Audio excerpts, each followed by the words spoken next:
আসসালামু আলাইকুম everyone. FS ফ্যামিলির পক্ষ থেকে সকলকে স্বাগতম। প্রতিদিনের মতো আজকেও আমরা একটা নতুন ভিডিও নিয়ে আসছি। তো আজকের ভিডিওর ভিতরে আমরা এসএসসি যে ম্যাথ ফার্স্ট পেপার আছে, ম্যাথ ফার্স্ট পেপারের যে আমাদের চ্যাপ্টার 3 সরলরেখা আছে, সরলরেখার উপরে আমরা ক্লাস করব।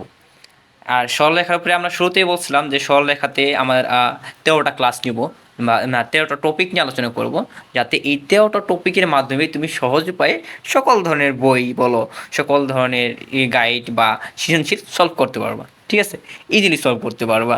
তো আমরা 13টা টাইপ কয়েকটা পার্ট অনুযায়ী ক্লাস নিব। ঠিক আছে, এই পার্টগুলো তোমরা পর পর ভিডিওর মাধ্যমে পেয়ে যাবা। ঠিক আছে, এখন চলো ক্লাস শুরু করা যাক। আচ্ছা, দেখো, আজকে শুরুতেই আমরা বলছিলাম যে আমরা সরলরেখা ম্যাথ ফার্স্ট পেপারে চ্যাপ্টার 3 আছে, এইটা নিয়ে আলোচনা করব। আর সরলরেখার জন্য আমরা বলছিলাম যে আমরা 13টা টাইপ শিখব। এই 13টা টাইপের মাধ্যমেই সকল ধরনের অঙ্ক বা সকল বইয়ের অঙ্ক সলভ করতে পারবো, আমরা সৃজনশীল করতে পারবো। ঠিক আছে, এই 13টা টাইপ শেখার মাধ্যমে। তো এখন দেখব যে আমরা কীভাবে 13টা টাইপ করব। আর এটাও বলছিলাম যে 13টা টাইপের জন্য আমরা পার্ট অনুযায়ী ক্লাস দেবো, যেহেতু 13টা টাইপ একসাথে ক্লাস দেওয়া সম্ভব না, তাই আমরা পার্ট অনুযায়ী প্রত্যেকটা ক্লাস ধরো সরলরেখার উপরে 3টা বা 4টা পার্ট হতে পারে, যে প্রত্যেকটা ক্লাস পার্ট অনুযায়ী। এখন প্রথম পার্টে আমাদের কয়টা টপিক আসে সেটা নিয়ে আলোচনা করি। ঠিক আছে, এখন দেখো যে আমরা বলছিলাম যে 13টা টাইপ পড়বো। 13টা টাইপের ভিতরে আমরা যদি প্রথম টাইপ নিয়ে আলোচনা করতে যাই, যে সরলরেখার শুরুতে যদি আলোচনা করতে যাই, সরলরেখার বেসিকটা আলোচনা করতে হবে। ঠিক আছে, সরলরেখার বেসিক কি, যে কার্টেসীয় স্থানাঙ্ক কোনটা, পোলার স্থানাঙ্ক কোনটা, এইটা ক বা এমসিকিউর জন্য আমাদের অনেক ক্ষেত্রে আসে। ঠিক আছে, তো কার্টেসীয় স্থানাঙ্ক প্রকাশ করা হয় আমাদের এক্স আর ওয়াইয়ের মাধ্যমে। তারপর হচ্ছে পোলার স্থানাঙ্ক। ঠিক আছে, পোলার স্থানাঙ্ক প্রকাশ করা হয় যে আর এবং থিটার মাধ্যমে। এখানে আবার একটা কথা আছে, আর রে আমরা বলি মডুলাস আর থিটারকে বলি আর্গুমেন্ট।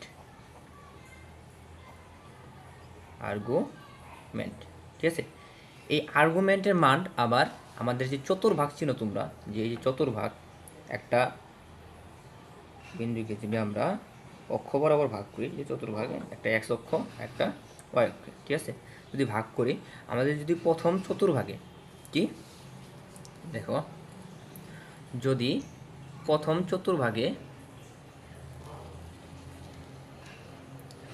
প্রথম চতুর্ভাগে থাকে আমাদের স্থানাঙ্কটা, ঠিক আছে, তাহলে আমাদের আর্গুমেন্ট হবে থিটা। ঠিক আছে, সেই ক্ষেত্রে আর্গুমেন্ট হবে থিটা। আর যদি প্রথম চতুর্ভাগে না থেকে আমাদের স্থানাঙ্কটা থাকে যে দ্বিতীয় চতুর্ভাগে, তখন আমাদের আর্গুমেন্ট হবে যে 180 মাইনাস থিটা। ঠিক আছে, 180 মাইনাস থিটা। আবার যদি দেখো যে আমাদের স্থানাঙ্কটা দ্বিতীয় চতুর্ভাগে নাই, আছে তৃতীয় চতুর্ভাগে, তখন আমাদের থিটার মানটা হবে যে আর্গুমেন্ট যেটা বলি, আর্গুমেন্টের মানটা হবে 180 প্লাস থিটা। ঠিক আছে, 180 প্লাস থিটা। এখন সেটা যদি আবার চতুর্থ চতুর্ভাগেও হতে পারে, চতুর্থ চতুর্ভাগে হয়, তখন আমাদের হবে যে থিটার মান 360 মাইনাস থিটা। ঠিক আছে, এতটুকু পর্যন্ত বোঝা গেছে। আচ্ছা, এখন আমরা আমাদের যে প্রথম টাইপ নিয়ে আলোচনা করতেছি, প্রথম টাইপের যে কার্তেশীয় স্থানাঙ্ক, পোলার স্থানাঙ্ক। ঠিক আছে, এই বিষয়টা কি এতটুকু বুঝলাম, যে আসলে আমরা কার্তেশীয় স্থানাঙ্ককে কী দ্বারা প্রকাশ করব, পোলার স্থানাঙ্ককে কী দ্বারা প্রকাশ করব। ঠিক আছে, কার্তেশীয় স্থানাঙ্ক প্রকাশ করা হয় এক্স ওয়াই দ্বারা, পোলার স্থানাঙ্ক প্রকাশ করা হয় আর থিটার দ্বারা। এখন অনেক ক্ষেত্রে আমাদের ক বা এমসিকিউর ভিতরে আসে যে একটা স্থানাঙ্ক থেকে আরেকটা স্থানাঙ্ক রূপান্তর করতে হয়। কী করতে হয়? একটা স্থানাঙ্ক থেকে আরেকটা স্থানাঙ্ক রূপান্তর করতে হয়। তো আমরা দেখি যে শুরুতে দেখি যে কার্তেশীয় স্থানাঙ্ক থেকে আমরা পোলার স্থানাঙ্কে কীভাবে রূপান্তর করতে পারি। ধরো আমাদের কার্তেশীয় স্থানাঙ্ক আমরা জানি এক্স ওয়াই। ঠিক আছে, এই এক্স ওয়াই থেকে আমরা এটাকে কীভাবে আর থিটাতে রূপান্তর করতে পারি। ঠিক আছে, পোলার স্থানাঙ্কে রূপান্তর করতে পারি।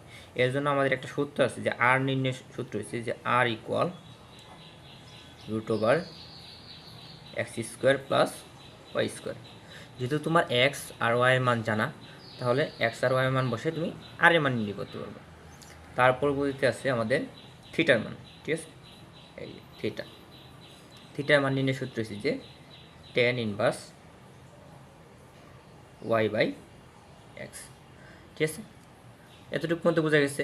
তাহলে আমরা চাইলেই যদি ক নাম্বারে বলে যে কার্তেশীয় থেকে পোলার স্থানাঙ্ক নির্ণয় করো, আমরা এই সূত্রের মাধ্যমে কী করতে পারবো, কার্তেশীয় থেকে পোলার স্থানাঙ্ক নির্ণয় করতে পারবো। আচ্ছা, পরে আমরা যাই যে আমরা কিভাবে পোলার থেকে কার্তেশীয় এর রূপান্তর করতে পারবো। ঠিক আছে, পোলার থেকে কার্তেশীয় স্থানাঙ্ক নির্ণয়, আমরা জানি পোলার স্থানাঙ্কের মান জানি যে আর আর থিটা, আর কার্তেশীয় স্থানাঙ্ক জানি কি এক্স ওয়াই।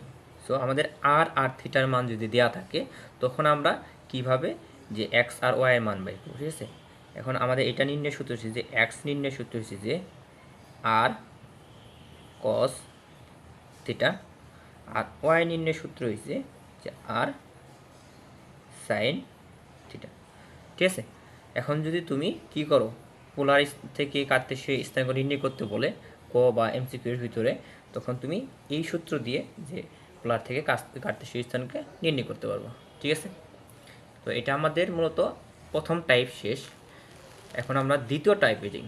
দ্বিতীয় টাইপে আমাদের কি আছে যে দুইটা বিন্দুর স্থানাঙ্ক নির্ণয়, কি যে দুইটা বিন্দুর মধ্যবিন্দুর স্থানাঙ্ক নির্ণয়। যে আমাদের ধরো এরকম একটা সরল রেখা দেওয়া আছে। ঠিক আছে, এরকম একটা সরল রেখা দেওয়া আছে, সরল রেখার এই পাশে একটা বিন্দু, এই পাশে একটা বিন্দু। ঠিক আছে, এই বিন্দুটার আমরা ধরলাম x1, এটাকে ধরলাম y1, বুঝা গেছে, আর এটাকে ধরলাম x2 y2।